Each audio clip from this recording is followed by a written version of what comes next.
In 2022, Sonic Frontiers finally released, and overall was a pretty good game that looks like a turning point for the franchise. And, well, it probably is. When it dropped, I originally planned a video that's never going to see the light of day, because basically I was talking about everything I liked about the game, but more importantly, what I wanted to see for a sequel, or what I think should have been in the game. And then they announced the Final Horizons DLC with Tails, Knuckles, and Amy, and the video became completely irrelevant because in the process of me working on that video, well, they kind of already did it. So it basically got tossed into the void. Years later, well, a whole year later, kinda, the Final Horizons DLC is out, and overall, it's pretty good. Letting us play as other Sonic characters besides just Sonic has always been pretty great, if I'm being honest, and I prefer it when it's that. But the question on everyone's lips, specifically mine, was when can we play as Shadow? Shadow's always going to be brought up, like, besides Sonic and the custom characters and Forces, the only other character we got to play as was Shadow in a DLC. I believe it's still free, but it was free when I downloaded it. And in the time when I originally started this script, Sonic 3 was on the way, and Shadow is the biggest selling point of the film, because they are adapting Sonic Adventure 2, which is Shadow's debut game. But there was a lot of people who was nervous, again, myself included. While the first two Sonic movies are pretty good overall, the thing is, we were still kind of hung up about the 2010 era of games. If you like those games and the characterization of those characters, that's fine, but certain people weren't happy with their favorite version of XYZ character being different, and without going too much into details about that, I'm just gonna leave that there. But early in 2024, Sonic X Shadow Generations, or Sonic X Generations, some people called it that, was leaked, and then eventually officially announced, and everyone was excited. And then, almost immediately afterwards, they announced that 2024 was going to be the fearless year of Shadow the Hedgehog. And once again, Sonic fans were happy to hear that. Basically, they're going to dedicate the entire year to just celebrating Shadow the Hedgehog, while also kind of making it a publicity stunt to try to develop hype for the movie, and also try to make Shadow cool. I'm going to be saying that a lot throughout this video. Because, well, again, going back to the middle of the 2010 era of games, a lot of the characters were basically kind of jokes. Shadow, specifically, a lot of people just referred to him as the Edgelord, and some still do. But there's quite a lot of people who don't care about Sonic and his cast of friends around that time. It was really, really rough every time a game came out. There are like 10 videos uploaded of people just randomly saying on the internet that Nintendo should just buy Sonic from Sega, and I rolled my eyes each time, especially when they were using Sonic Boom as an example. The Rise of Lyric Game, I believe that's what it was called. But focusing back on the main thing, a little bit after the Year of Shadow was officially announced, we also got an announcement of the Dark Beginnings shorts. Kind of like how we had those Knuckles shorts for the promotion of Sonic Frontiers, or the little animation shorts. I think there was only 2 episodes, but we got one for the Sonic Colors remaster as well. And the shorts basically were a way to kind of properly reintroduce some ideas about Shadow before the game and movie came out. Oh, yeah, we also got a Shadow the Hedgehog manga. I haven't read that, so I don't know what's up with that. But yeah, the Dark Beginnings, let's start there. So, Dark Beginnings, we had 3 shorts. The first episode was about reestablishing Shadow's relationship with Miria, while also, teasing and reminding people that, yeah, the whole thing with him and the Black Arms. The second one was reestablishing Shadow and Team Dark, which is always a pleasure to see. And honestly, they had like that one, I almost want to say cameo in Forces, but the last time we got to see them as a team doing team stuff like this was in Sonic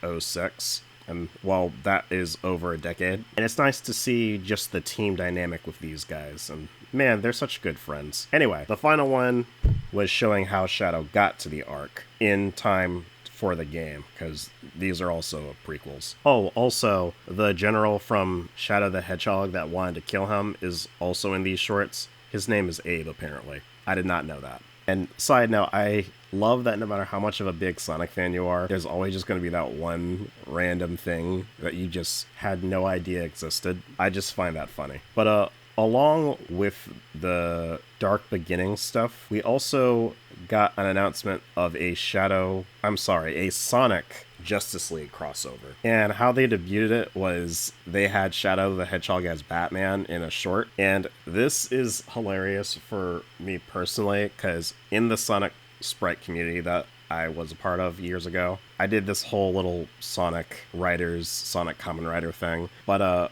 I had one thing on YouTube. I think it might still be on YouTube. I just probably unlisted it. But we had a thing called Bat Hog, and I did Nightwing with my original character. And I thought it was funny that, hey, Bat Hog is canon. All right, then. Oh, yeah, I did mention comics. So I guess I'm going to talk about Ian Flynn real quick. He's the guy who writes the Sonic comics, the new ones, by IDW. And it seems like he's kind of pioneering a lot of the writing choices, which is good for, the sake of consistency. But a lot of people don't seem to like him too much. Well, okay, Twitter doesn't seem to like him. Now, I haven't done crazy research on the guy, but what it seems to be is, well, he's a Sonic fan that has his own interpretation of Sonic, and he's writing official material, and therefore what he does is canon, and that's just kind of how it has to be. I know I've been dunking on the 2010 games, but one thing I always bring up is a lot of people love to say things like, oh, everyone has their own version of the Ninja Turtles, everyone has their own version of Scooby-Doo, everyone has their own version of Sonic. And, well, yeah, 2010 games weren't my version of the characters, and we're looking at the beginning of this new version of the characters written by Ian Flynn, and that's just kind of what it is. The biggest noticeable difference is how he's writing Amy to compare to, like, Sonic X, which is how I got into Sonic. It seems somewhat relevant to what I'm talking about because there are a lot of scenes that are being completely cut or altered. Yeah, altered is definitely the word. For example, Amy is no longer crazy, obsessively in love with Sonic these days, and I don't really mind it too much, and Amy is going to be getting a lot more attention in the next couple of years, but I'll get there when we get there. I bring this up now because we're now able to properly look at Ian's take on Shadow the Hedgehog, because, well, Shadow is in the comics, but for reasons I don't really want to get into, because it's a little complicated. He's kind of restricted on what he's able to do with the character, or at least it seems like he's restricted. Again, for reasons I am not going to get into right now. So it looks like this is his version of Shadow when he's able to do what he wants. And I'm all here for it, as Shadow's characterization in the Dark Beginnings shorts is amazing. And I love, even though it's not a lot, but I do love how he depicts Team Dark. But now that I've rambled about all that stuff, we can get to the main event for me. I'll be honest with you guys, a decent amount of this video might be me gushing about Shadow Generations, because as of right now, it's probably my favorite Sonic game after Sonic Unleashed. Like, Sonic Unleashed is still kind of untouched for me. When it comes to, well, Sonic games in general, I have a bit of a system I use to judge on how much I like a game, and one of the big ones is, are there stages that I really, really like? And how often do I want to go out of my way to replay those stages? It's because of that, despite its flaws, I love the actual Shadow the Hedgehog video game. Like, I played it all the time as a kid. I have a PS2 still with me, and I can pick it up and plug it in the game whenever I want. And it has probably my favorite Sonic villain. So the fact that they bring Black Doom back for Shadow Generations, well, it was immediate. What's the opposite of a red flag? Green flag? I'll just go with that. It was an immediate green flag for me. And overall, this does just feel right. It's basically a sequel to Shadow the Hedgehog, which I guess you could say is a spin-off sequel of Sonic Generations. Or, I'm sorry, Sonic Adventure 2. We've had a bunch of Sonic spin-off games, but Shadow's the only one who's 100% the main character of his own game. Like, Sonic and Knuckles is probably the closest argument you could get. But no, Shadow is just kind of about him. He's 100% He's 100% the main character in that game, and he's 100% the main character in this. I do wish I could get this game on its own, but it is what it is. As for the gameplay of said game, I mean, for the most part, it's kind of what we've already seen, but we do have the new Black Doom powers. It's somewhat comparable to the new abilities in Frontiers, but at one point I was comparing it to the Wisp in Sonic Colors a lot more. And like I've said already, the main point of this is to get some people to think that Shadow's cool and try to just get rid of this stigma that all Sonic games are bad, specifically the modern ones, I guess. And there's not much of a story to this game. Well, okay, there's not much of a story to the original generations, so I guess that tracks. But the main appeal in terms of story is, well, Black Doom's back, Shadow has to stop him, Maria and Gerald are here. And just seeing these three interact outside of, a flashback is probably one of the biggest highlights of the game itself. Like, we know how much Shadow and Maria love and care about each other. I mean, even before the 2010 games, people loved a meme on Shadow just saying that he repeats Maria over and over again. But it's also good to see him interact with Gerald as well. Speaking of Gerald, to help promote the game, they also released this little notebook about Project Shadow and mostly everything else he did on the Ark. And I actually own it. We got a pretty hilarious commercial about them selling a dead psycho's journal. It even had a sinister vibe to it as well. I might do a separate video on the context in said journal once I finish looking at it myself. Shadow's relationship with Gerald was another thing I wanted to look more into, though I do think for the most part it was needed for some people, as there's quite a few fans that think Gerald's characterization is all over the place, but I always figured it was self-explanatory. He's a good guy deep down, but when his granddaughter was killed, he gave up on humanity and kind of went crazy. But to each their own, I suppose. To avoid saying over and over again that I just really, really like this game, I'm going to go over a little bit of a story arc that I noticed with Shadow and just this year in general. One thing that I really, really like, damn it, I'm still doing it, in the Shadow Dark Beginnings, specifically the final episode, there's a moment where Shadow is thinking about Maria as Abe and Rouge are talking about her, and Shadow is all alone, no one can see him, and he's getting emotional and it looks like he's about to have a full-on breakdown while he's thinking of, Maria. And it's accompanied by a song called Without You by, hold on, let me look this up so I don't butcher it, Cassidy Lee Williams, I believe. She's the girl who does the Ruby songs. And while the song is good, the thing that really gets to me is that even though no one can see him, and if they could, no one would really judge him for it, he refuses to let himself cry and tries to focus on what he needs to do. And at the end of the game, Maria and Gerald are forced to go back to their own timeline, and he gets a proper goodbye. And while, all that stuff is still good, Shadow doesn't actually want to see them disappear, and he runs off. And as he runs past Rouge, he finally lets himself cry. That shit is so amazing. It's so good to be back. And there's some other neat little details too. Like when they first have their actual reunion, Shadow sees Maria in the distance around the beginning of the game, and he doesn't think she's actually there. Then a bit later, she's in trouble, and he shows up to save her. However, Shadow doesn't actually realize that Maria is the person who's calling out for help, even when he's beating on the aliens. He doesn't realize that till a bit later, right before she hugs him. So he just went out of his way to help someone who is in need, and that's my goat right there. And the other thing is, I noticed that he realizes that Gerald is disappearing before Maria. These little details just get me. Alright, enough of me gushing about how much I love this game. I guess I can just talk about Sonic 3, as it was the big thing that was going to end this whole shindig, and it probably was the main reason they did this in the first place. I already said because of how Shadow was being treated in the games around this time, or around the time before Frontiers came out, I was a little worried, even though I did like Sonic 1 and Sonic 2. But with everything going on, and me loving this game so much, I was honestly still a little nervous. But when I got in the theater and I watched the movie, I really did like Sonic 3. There are some things that are different, because they have to take they choose to take quite a few liberties, and I don't really blame them. I guess the best examples would be the changes to the origin. Instead of growing up in the Ark, Shadow had to grow up in a research facility. And instead of being created by Gerald, he crashed down into Earth, because they're alluding to the fact that he's a member of the Black Arms a little early this time around. And because he wasn't created just for Maria, this time their friendship comes from the fact that Maria is the only one in the facility who's not afraid of him. And the friendship still works beautifully well.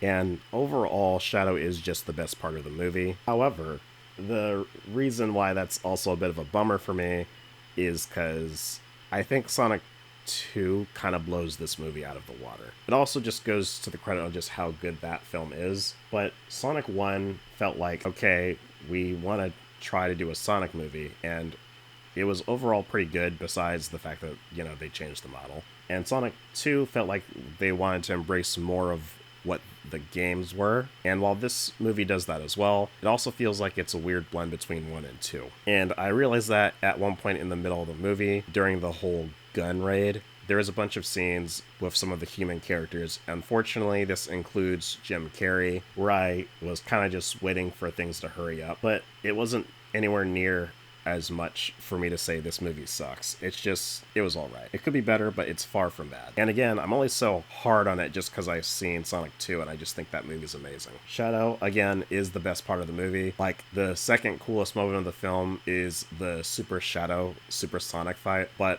a part of it is because of my bias. I got exactly what I wanted because I was telling my friends for so long, it'd be really, really cool if Sonic goes Supersonic first and Shadow kind of beats the Chaos Emeralds out of him and then transforms. And that literally is what happened. The first coolest thing is Shadow Akira sliding up the freaking mountain. That shit's so sick.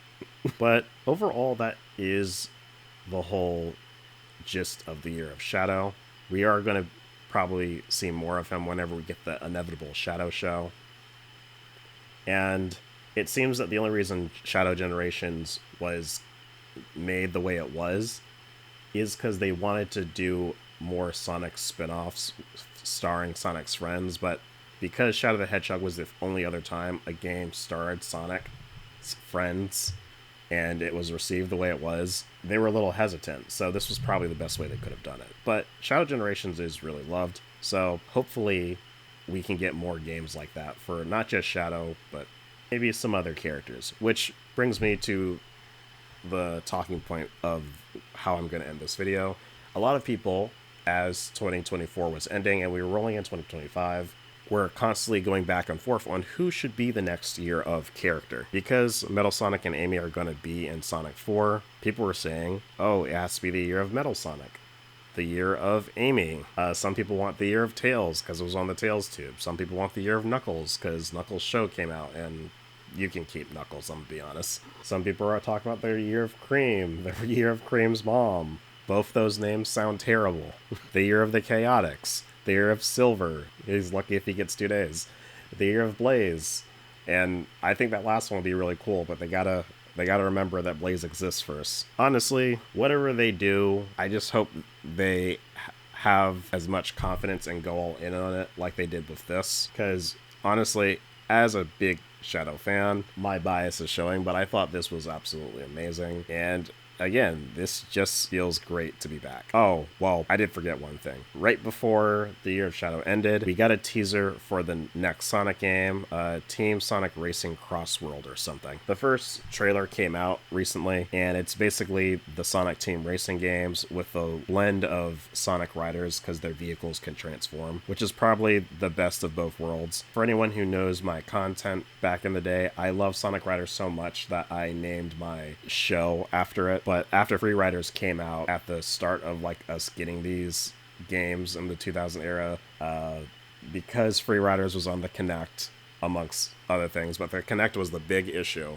We're probably never getting another actual Sonic Riders game. So this is the best we can get right. Hopefully it's good. Hopefully it's good. I'm going to be optimistic, but when it comes to the Sonic racing games, besides the actual Sonic Riders, I've never been too crazy on it. Even though the last one had Crash 40, and I'll be honest, I almost bought the game for that reason alone. Well, this is interesting. I don't usually do discussion videos on this channel like that. It's just usually meme videos and whatnot. I have no idea what this channel is going to be at this rate.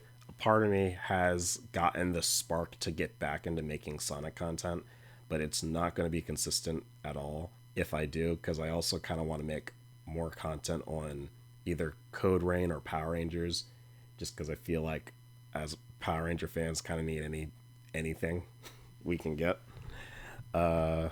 But if you guys want to see me do more videos like this, and, a lot more neatly paced, I have a Bakugan channel. The description's down below. It's called Mike the Warrior. It is mainly Bakugan content. As of right now, I'm trying to transition and doing some other things over there as well. But until next time, I'm 100 Hypersonic. See you later.